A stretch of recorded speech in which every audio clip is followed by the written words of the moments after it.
Good morning बच्चों। आज हम पढ़ेंगे कक्षा 12वीं के साइकोलॉजी सब्जेक्ट के मनोभार एवं स्वास्थ्य के दूसरा पॉइंट है आगे का लेज़ारस का मॉडल। तो 1950 से 1960 के दशक में मनोविज्ञान के वार्तनिक एवं बोधात्मक अभिगम के बीच अपने महत्व को सिद्ध करने का विवाद चलता रहा। उसके बाद रिचर्ड लेज़ारस ने विचार एवं भावना के संदर्भ में अपने विचार प्रस्तुत किए।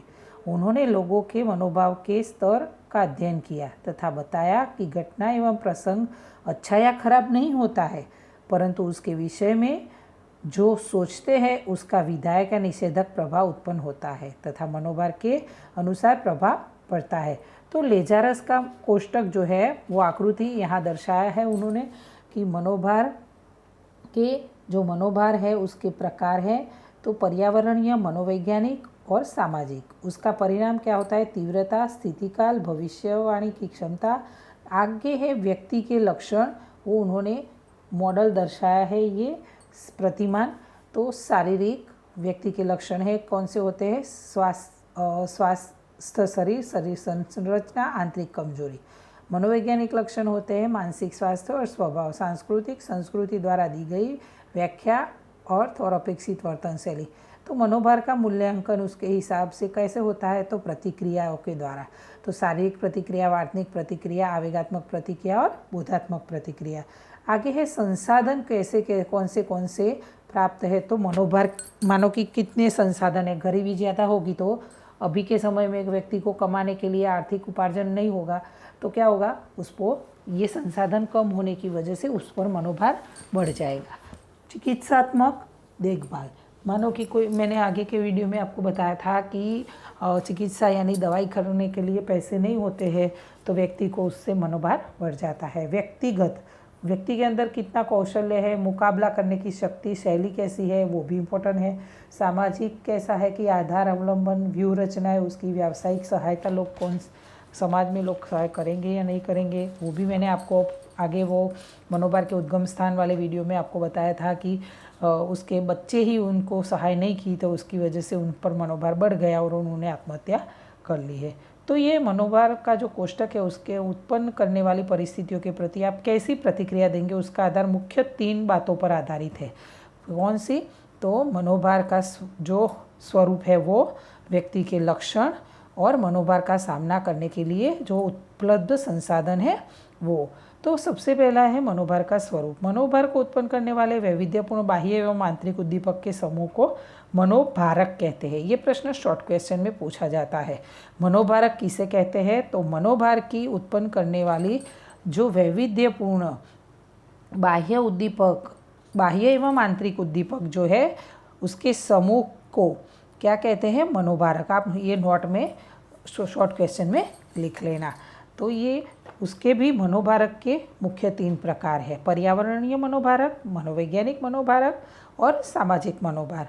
पर्यावरणीय मनोभारक है आवाज़, शोर, प्रदूषण आदि पर्यावरणीय मनोभार है। यानी आसपास के माहौल में आप पढ़ते हो, अभी पढ़ाई कर रहे हो, मानो कि एग्ज़ाम की तैयारी कर रहे हो और नवरात्रि के बाहर नीचे, अभी इस साल तो नहीं है पर हर साल ऐसा रहता था कि नवरात्रि के आसपास ही बोर्ड आपको लोगों की एग्ज़ाम रहती थी, फर्स्ट एग्ज़ाम। तो उसकी वजह से क्या होता था, एक साइड एग्ज़ाम की टेंशन, पढ़ते हो, पढ़ने बैठे हो और वो आवाज़ आती है तो वो क्या हुआ, आवाज़ की वजह से आपको मनोभार, तो वो मनोभारक हो जाता है। आवाज़, प्रदूषण आदि पर्यावरणीय मनोभारक कहते हैं कि बाह्य और आंतरिक उद्दीपक जो है वो उसके समूह जो है वो मनोभार उत्पन्न करने वाले, उससे मनोभारक कहते हैं। दूसरा है मनोवैज्ञानिक मनोभारक। तो हताशा, दबाव, संघर्ष, आघात जो है आदि मनोवैज्ञानिक मनोभारक है। सामाजिक, लड़ाई, अकेलापन, रिश्ता टूटना आदि जो है वो सामाजिक मनोभारक कहे जाते हैं। जबकि ये मनोभारक उनके परिणामों के आधार पर अपना प्रभाव उत्पन्न करे जिसमें उनकी तीव्रता, स्थितिकाल, भविष्यवाणी की क्षमता का समावेश होता है। जितनी तीव्रता एवं स्थितिकालकता अधिक उतनी मनोभार अधिक। तो ये जितनी भविष्यवाणी की क्षमता कम उतना मनोभारक अधिक। फॉर एग्जाम्पल कि जैसे कि अकेलापन है या किसी का रिश्ता टूटने की टेंशन हो तो उस समय या व्यक्ति को जो अभी का माहौल है, अब अभी काल हर एक लोगों के अंदर कोविड का टेंशन है, उसकी वजह से ये पर्यावरणीय मनोभारक हुआ। कोविड की वजह से क्या होता है, लोगों को जो एक बार से ये कितने सब हर कोई व्यक्ति, आप हम सभी डरते हैं कि कोई किसी को ये हो जाएगा, तो ये ऐसी टेंशन है, तो ये भविष्य की, तो ये मनोबल सबको ज़्यादा कम या ज़्यादा मात्रा में है, और जिसके घर में हुआ है उसको ज़्यादा मात्रा में हो जाता है। तो ये उसकी स्थिति काल था कि अभी कोई निश्चित ही नहीं है कि कितने समय तक चलेगा, कितना लंबा चलेगा, तो ये स्थिति काल उसका कितना रहेगा वो भी नहीं पता चलेगा। और उसकी तीव्रता भी इतनी है कि एक बार हो जाने से जो आपको पता न चले तो क्या हो जाएगा, वो व्यक्ति को फिर परेशान करने वाला बन जाता है। आगे है व्यक्ति के लक्षण क्या होते हैं उसमें। तो व्यक्ति के जो लक्षण हैं वो शारीरिक, मनोवैज्ञानिक या सांस्कृतिक हो सकते हैं। उसके आधार पर मनोभार एवं उसकी प्रतिक्रिया निश्चित होती है। शारीरिक लक्षण अर्थात व्यक्ति का शारीरिक स्वास्थ्य, शरीर की रचना, शारीरिक क्षमता, आंतरिक कमजोरियाँ, बीमारी, व्यक्ति की कमज़ोर शरीर रचना वाला व्यक्ति का जो कम शारीरिक क्षमता वाला व्यक्ति अन्य स्वस्थ व्यक्ति की तुलना में अधिक मनोभार अनुभव करता है। जिस व्यक्ति का शरीर कमज़ोर होता है, नॉर्मल लोगों से वो उसको कमज़ोरी ज़्यादा महसूस होती है, या उसका रचना भी ऐसी होती है शरीर की, उसकी क्षमता नहीं होती, आंतरिक कमजोरियाँ होती है, आंतरिक बीमारियाँ होती है, शारीरिक स्वास्थ्य अच्छा नहीं होता है, तो ये सब जो ऐसे व्यक्ति के जो लक्षण होते हैं वैसे मनोभार का अनुभव ज़्यादा करते हैं। मनोवैज्ञानिक लक्षण जैसे कि व्यक्ति का मानसिक स्वास्थ्य, उसका स्वभाव, मिजाज, उसके स्वयं के प्रति विचार, अच्छा मानसिक स्वास्थ्य, खुश मिजाजी व्यक्ति और स्वयं के बारे में वास्तविक विचार रखने वाला जो व्यक्ति होता है वो कम मनोभार अनुभव करता है, और खुद के बारे में जो नेगेटिव विचार रखने वाला जो होता है वो ज़्यादा मनोभार अनुभव करता है, और खुद का स्वभाव भी डिपेंड करता है।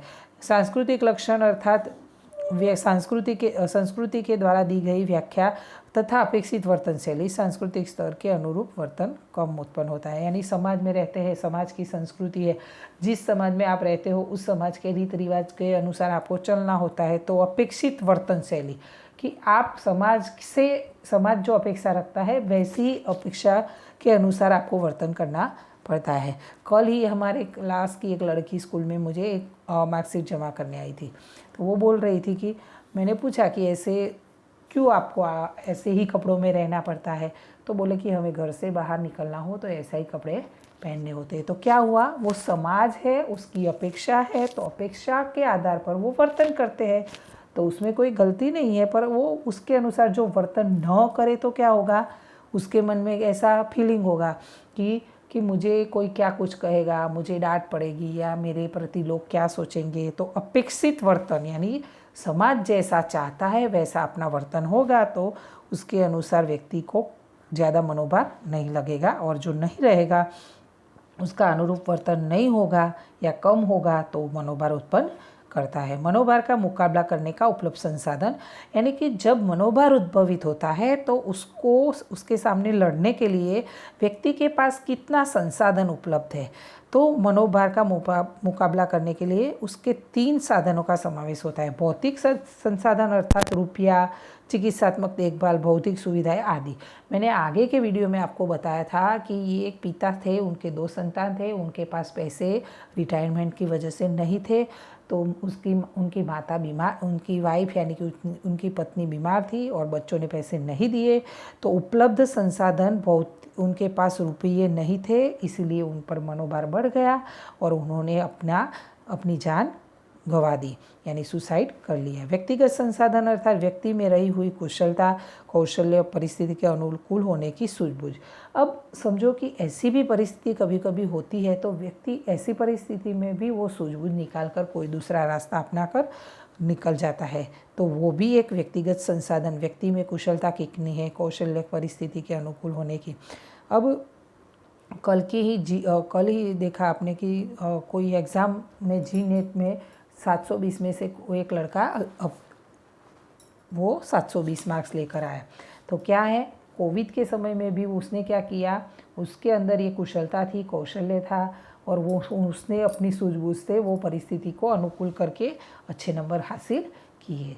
तो व्यक्ति के अंदर कितनी शक्ति है वो उस पर भी डिपेंड करता है। सामाजिक संसाधन अर्थात परिवार, स्वजन, जाति मंडल से प्राप्त होने वाली सहायता, व्यावसायिक सहायता आदि।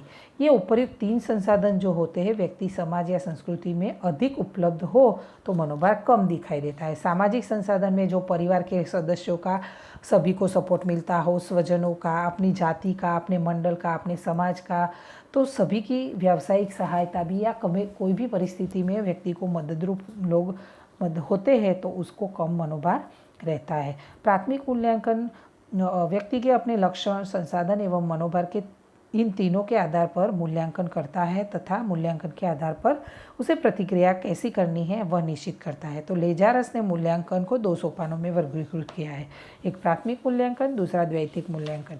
तो मूल्यांकन के इस सोपान में आवश्यकता की गंभीरता के विषय में विचार किया जाता है, जिसमें क्या हो रहा है, जो हो रहा है वह हमारे लिए अच्छा हो रहा है, योग्य हो रहा है, प्रस्तुत है या अप्रस्तुत है, मनोभारजन्य है या नहीं है। यदि मनोभारजन्य लगे तो उसके मुख्य प्रभाव कैसे एवं कितने होंगे, प्रतिक्रिया अपेक्षित है या नहीं, आदि सभी प्रश्नों के आधार पर व्यक्ति प्राथमिक परिस्थिति का मूल्यांकन करता है। यानी कि सबसे पहले व्यक्ति के सामने जो समस्या खड़ी होती है तो व्यक्ति सभी देखता है कि ये जो हमारे सामने परिस्थिति है तो वो मुझे किस तरह से गंभीर, वो खुद ही सोचेगा कि मेरे लिए गंभीर है या उसमें जो हो रहा है वो हमारे लिए क्या, कैसे अच्छा या बुरा हो रहा है, योग्य हो रहा है या जो प्रस्तुत नहीं है, मनोभार पर सामने नहीं दिख रहा है पर वो अप्रस्तुत मनोभार है या नहीं। ये सभी वो उसके पहलुओं को अपेक्षित रूप से वो उसके प्रश्न खुद मूल्यांकन करता है और प्रश्न पूछता है और बाद में जो सोचता है उसका निष्कर्ष पर पहुंचता है कि वो ये हमारे लिए ज़्यादा मनोभार वाला है या कम मनोभार वाला है। दूसरा है द्वैतिक मूल्यांकन। प्रतिक्रिया देने का निर्णय लेने के बाद, यानी कि ये अभी है कि सब बच्चे कोविड की वजह से ये सबसे पहले तो स्टार्टिंग में तो सोच रहे होंगे कि क्या होगा, पर तो ये आपने सभी आगे पीछे के सभी पहलुओं को निश्चित कर लिया और अब डिसाइड कर लिया कि परीक्षा तो आएगी तो हमें पढ़ना भी पड़ेगा। तो ये मूल्यांकन कर लिया कि डिसाइड कर लिया, किसी को एंड्रॉयड फ़ोन नहीं थे, किसी के घर में कोई नहीं था फ़ोन तो भी उन्होंने सेटिंग करा, सो सभी निर्णय ले लिया और प्रतिक्रिया दे दी। और दूसरा उसके सभी पहलुओं को, कोविड के सभी पहलुओं को ध्यान में रखकर डिसाइड किया कि अभी कोई चारा ही नहीं बचा है तो बच्चों को जो पढ़ाना है, तो ये डिसाइड किया कि ये प्रतिक्रिया देने का निर्णय लिया कि अभी ये आगे का फ़ोन लेकर उनको देना पड़ेगा।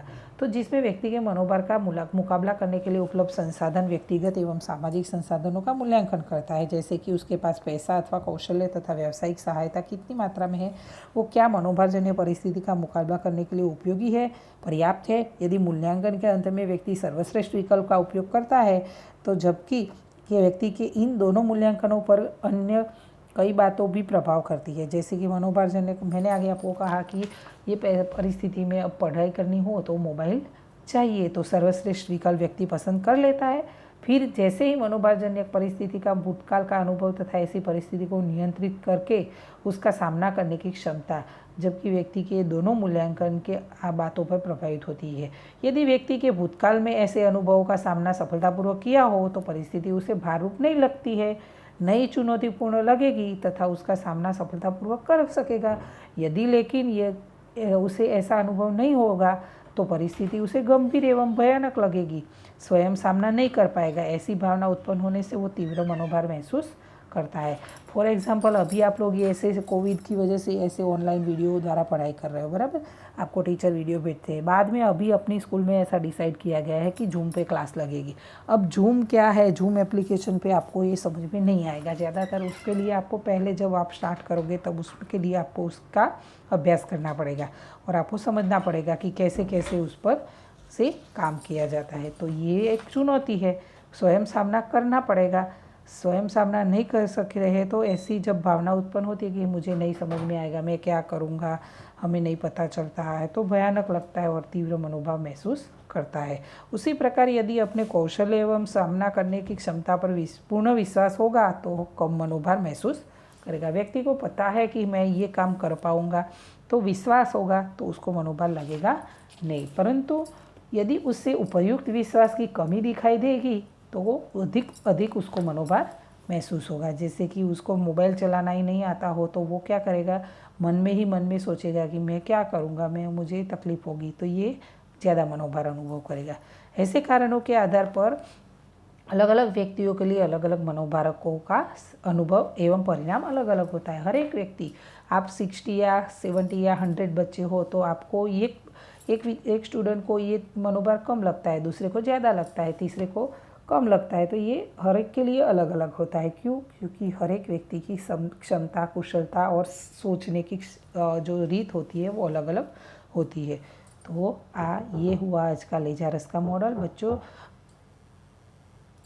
ये आपको इस वीडियो को लाइक और सब्सक्राइब करना भूलना नहीं।